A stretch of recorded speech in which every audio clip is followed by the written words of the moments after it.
নমস্কার ফ্রেন্ডস, জয় বাবা লোকনাথ। কেমন আছো? আমি ভালো আছি।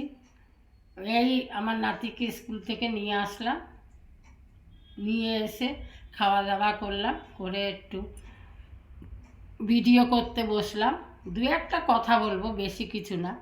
জানি না তোমাদের ভালো লাগবে কি লাগবে না, ভালো লাগতেও পারে, কারোর ভালো লাগতে নাও পারে। আমার কথা হচ্ছে মা। মা শব্দটা খুবই করুণার, নারীর টান। মা কথাটা শুনলে দেখবেন পুরো শরীর যেন একদম শিউরে ওঠে। মাটা যে এমনই জিনিস, কিছু সন্তান আছে মাকে অবহেলা করে, আবার মা মরে গেলে পর তাকে লোকজন খাওয়াচ্ছে ঘি ভাতে, দুধে ভাতে, তাকে চন্দনের মালা দিচ্ছে, ধূপকাঠি জ্বালাচ্ছে, লোককে দেখাচ্ছে আমি মাকে খুব ভালোবাসতাম। কিন্তু যখন সে বেঁচে ছিল তখন কিন্তু সে তার মর্ম বুঝলো না। তার মর্ম আমি বুঝতে পারছি, কেন আমার মা নেই। মা ছাড়া পৃথিবী একদম অন্ধকার, কিছুই নেই, একদম অন্ধকার। দুঃখের কথা সুখের কথা সব মাকেই বলা হয়। মাই সন্তানের ব্যথা বোঝে।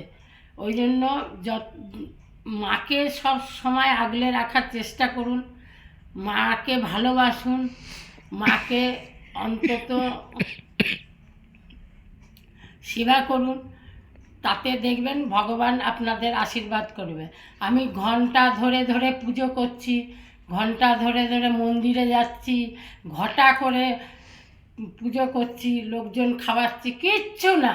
আপনি শুধুমাত্র আমার কথা শুনে মাকে সেবা করুন, দেখুন কোথাও যেতে হবে না। মাই হলো আসল ভগবান, পৃথিবীর আলো মাই দেখায়। ওই জন্য মাকে কখনো অবহেলা করবেন না।